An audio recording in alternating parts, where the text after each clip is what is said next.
Let us start by introducing our team. In this presentation, we will be evaluating the effects of the merger between Sony Music Entertainment, ABLE, and Cobalt Neighboring Rights. As an overall framework for our presentation, we will start by defining the relevant product and geographic markets in detail and then move on to the evaluation of the merger. We will do this through the 8 steps expressed below. 1. Identifying geographic market definition. 2. Identifying the product market definition. 3. Expressing the reasons for choosing specific variables for our data set. 4. Stating quantitative techniques which could be used to evaluate the merger.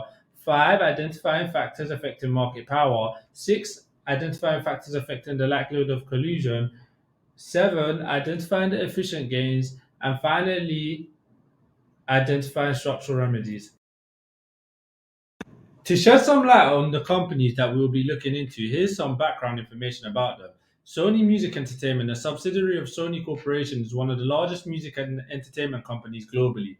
They encompass a vast catalog comprising of some of the biggest recorders in the UK music industry. They also provide a comprehensive range of supporting services such as artist and repertoire services with an intention to support and enhance the distribution of an artist's recorded music. Sony owns the Orchard, which is recognized as one of the leading distributors and artist and label services companies. Sony also provides neighboring rights collections through its publishing arm, Sony Music Publishing. Moving on, AWOL, previously owned by Cobalt Music Group, is a multi-tied music platform providing artist and label and distribution services. While Cabot Neighboring Rights, also owned by Cabot Music Group, is one of the largest neighboring rights agents that provides administration and royalty maximization services for artists.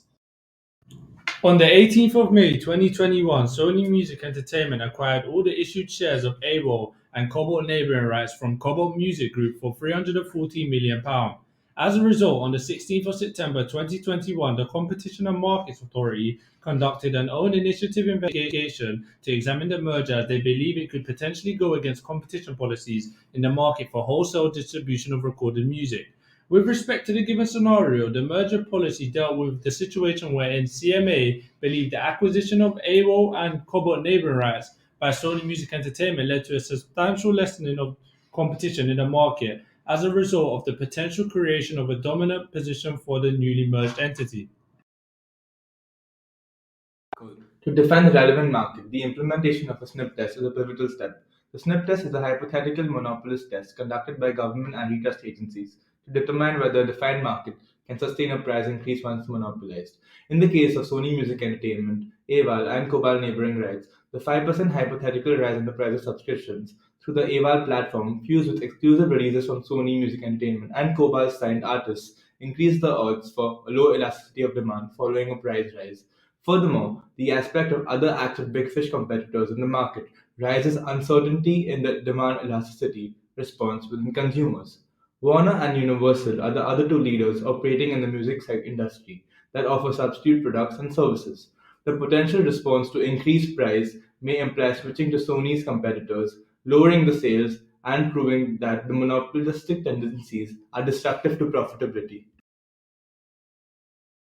While measuring concentration of a group of firms, it is important to consider the geographical dimensions. The relevant market for one firm might be local, while another firm might cater to an international market. We found no evidence that led us to conclude that the merger would have an impact on a market narrower or wider than the United Kingdom, leading us to choose the UK as a geographic market. Due to digitalization, the market for wholesale distribution of recorded music operates at a global level, which contributes to an estimate of 3 billion in revenue. However, since CMA is only concerned with policing anti-competitive behaviors within the UK, therefore it further validates the geographical market to be national, that is the United Kingdom.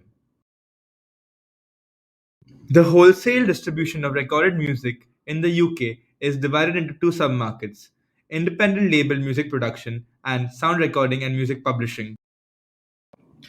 Defining the market involves identifying the most significant competitive alternatives available to the merged firms. The product market proved to be more difficult to identify due to data scarcity in terms of pricing and quantity. However, while conducting the SNP test, we investigated the major capabilities of the merged firms and identified similarities, such as both Sony and AWAL offer artist and label services, while Sony and Cobalt Neighboring Rights provide neighboring rights administration services to artists in the UK. Additionally, we also investigated the distinct capabilities, that is, Sony's dominance in the wholesale music recorded industry. We also considered multi product operations, as many larger firms such as Sony sell goods or services across a wide range of separate markets. Ultimately, we decided that the appropriate product market would be the wholesale distribution of recorded music. We began evaluating the merger through investigating the minor supply substitutability by assessing prominent determinants of seller concentration. This helped in analyzing the firms with distinctive capabilities and core competencies that are prominent determinants of seller concentration. And established firms associated with high quality and service may enjoy a decisive advantage over competitors and can gain from distinctive capabilities to grow and sustain a larger market share, according to Kay. In our case, Warner, Sony, and Universal are the front runners in the music industry. Due to their positioning in the market, they can capitalize with distinctive capabilities like specialized knowledge and have access to greater innovations. Barriers to entry and exit is another example to assess the market competitiveness. Artists and label services is a fast growing sector, and over the past 5 years, a long list of players have entered or expanded into this market. Additionally, A&L services are commoditized as there is no intellectual property or know how required. Therefore, there are lack of barriers to entry in the market. According to the contestable markets approach of Baumel, he says that provided entry barriers are not insurmountable and markets are contestable, the threat of entry and competition constrains the pricing policy of a firm that might appear to have market power, such as in the case of the music recording industry. The stage of the industry life cycle is another determinant. The industry is currently in the maturity stage, as it is forecasted to grow at a compound annual rate of 2.4% over the next 10 years. Based on the forecasted annual growth, a potential rise in market sales resulting in increased market shares should be expected. However, for a company to grow further, expansion strategies like mergers and takeovers could be essential. This was the case when AVAL and Cobalt Neighboring Rights was acquired by Sony Music Entertainment. At this stage of growth, an acquisition could help boost the seller concentration. In our dataset for our defined market, we chose revenue, gross capital, and total assets as our variables for up to 10 firms to help assess the impact of the merger. Sales revenue helped in assessing the firm's market share, which is the proportion of total market sales held by one firm in an industry. Gross profit would help in determining overall profitability and efficiency of the firm. We chose total assets as our final variable as expressed the sum of all assets owned by the entity. This is an important variable which allows businesses to gain profit, improve the business value, and keep the business up and running. Therefore, when evaluating the effects of competition this merger may have, the variables chosen by us are extremely important. We picked data from 3 years ago to identify trends in the market, which enabled us to identify any changes or trends within our chosen market. Moving on, we explored some quantitative techniques used to evaluate the merger. We used price correlation to analyze our product and geographic market definition. This helps identify if the music label production and music publishing and recording services belong to the same relevant market. To perform this technique, the price of two products with a fixed range time is required.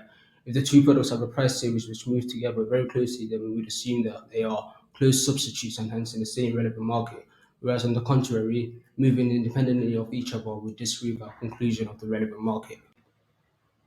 To begin with, we use the HHI to measure concentration to determine market competitiveness. This assumes that the strength of the competitive constraints provided by each firm is proportional to the market share. We discovered a post-merger high HHI of over 2,400, which is exceedingly high according to the EC guidelines. As per our findings, our free concentration ratio was greater than 75% in terms of 2020 data. According to Shepard, it's a high abusive market model.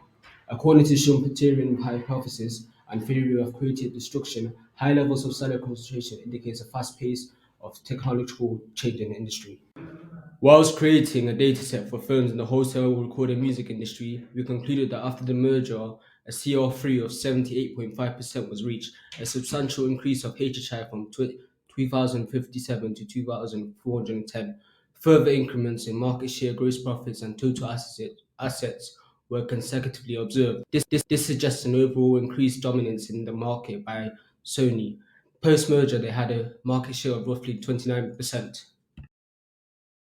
To further evaluate the merger, we must consider the underlying characteristics of the industry and the extent to which they lead to the formation of unilateral and coordinated effects. The horizontal merger has resulted in increased seller concentration in the industry.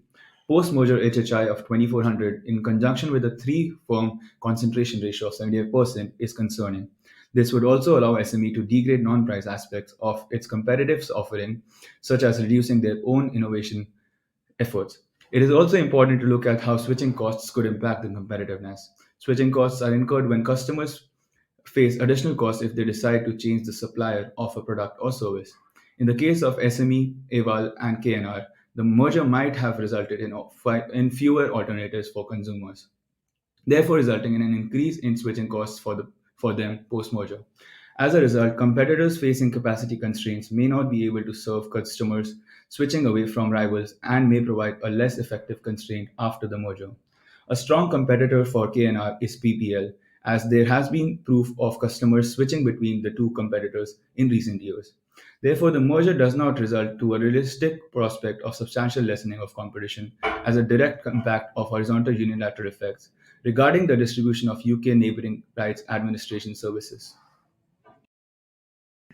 Coordinated effects may arise when firms operating in the same market recognize that they are mutually interdependent and that they can reach a more profitable outcome if they coordinate to limit their rivalry. Our concentration results reveal post merger symmetries in terms of revenues and total assets. This makes it easier to reach a collusive agreement or collude through implicit understandings. A merger would allow SME to achieve further economies of scale and benefit from production synergies. The theory of harm seems to be that the combination of SMEs and AVAL's catalogs may give the merged entity a greater bargaining power. This would enable it to negotiate to its own supply terms, which would further help Sony to capitalize on sales and market share. This expansion will increase AVAL's artists' following and prospects in important growth markets, expand AVAL's services and geographical footprint. In short, SME's ownership of the orchard provides compelling evidence that the transaction will benefit AVAL artists, increasing the choices and opportunities available to them. The merger resulted in several benefits and efficiency gains that could positively impact the merged entity as well as society. It would allow the newly formed entity SME to achieve production synergies, take advantage of access to greater innovations through collaborating of their resources and ideas in the wholesale recorded music industry. The merger with AWOL will complement SME's A&L segment, The Orchard. SME could benefit from AWOL's pre-established artist database and the knowledge in the A&L services. On the other hand, merging with KNR would enable SME's publishing segment SMP to benefit the supply of neighboring rights administration. Benefits from economies of scale would result in cost savings for the merged entity that could also be passed on to the consumers in the form of lower prices, leading to greater consumer surplus and total welfare. Additionally, the merged entity would have reduced fixed costs and could lead to further efficiency gains, enabling them to achieve greater profits and increase producer surplus. Sony has publicly claimed that AWOL was not profitable and was en route to failure prior to the merger, and thus without the merger it would have struggled to grow in market share. This is the case of a failing firm. Subsequently, there was a clear lack of interest by a less competitive entity to purchase AWOL. This merger acts in the best interest of consumers and society since it would benefit AWOL, which is en route to be deemed as a failing firm. Secondly, through the generation of new ideas, increased capital and innovative practices could lead to more variety, lower prices, and high satisfaction for the customers. Consequently, we believe that this merger is not anti-competitive and would not lead to substantial lessening of competition within the market.